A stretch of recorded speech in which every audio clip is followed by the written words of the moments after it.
आपण पाहताय न्यूज 27 महाराष्ट्र। सत्यता पहा, जागरूक रहा।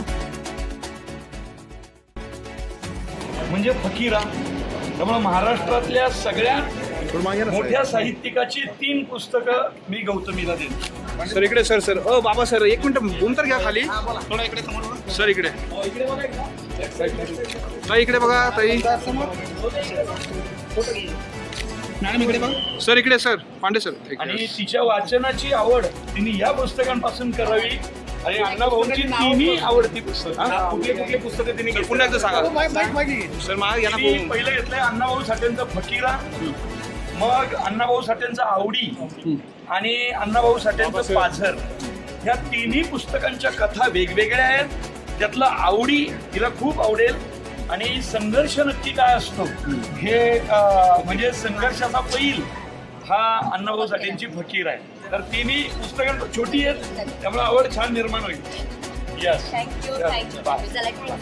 मला ह्या गोष्टीचं खूप छान वाटतंय की नेहमी मी कार्यक्रमाला असते, तुम्ही सर्व बघत असतात की बड्डेचा कार्यक्रम असला किंवा काही इतर गोष्टींच्या कार्यक्रमाला मी नाचायला जाते, तर मी पहिल्यांदा मला पुस्तक वाचायला बोलवलंय।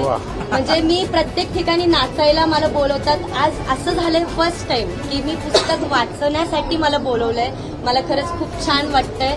मी प्रवीण तरडे दादांचं खरंच मनापासून आभार मानते आणि त्यांनी काहीतरी वेगळं घडवून आणलं माझ्यासाठी, माझ्या आयुष्यासाठी।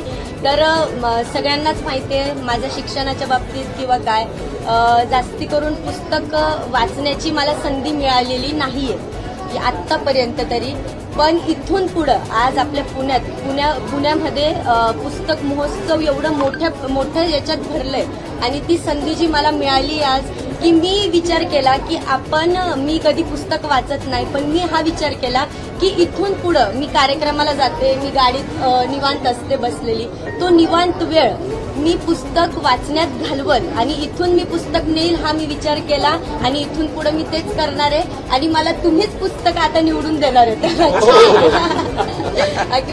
मी सर्वांचे खरंच खूप मनापासून आभार मानते, तुम्ही मला जी ही संधी दिली आणि ह्या संधीमुळे आज मला काहीतरी चालना मिळाली, त्या वळण मिळालं की अरे हा आपण पुस्तक वाचलं पाहिजे, म्हणून खरंच तुमचं मनापासून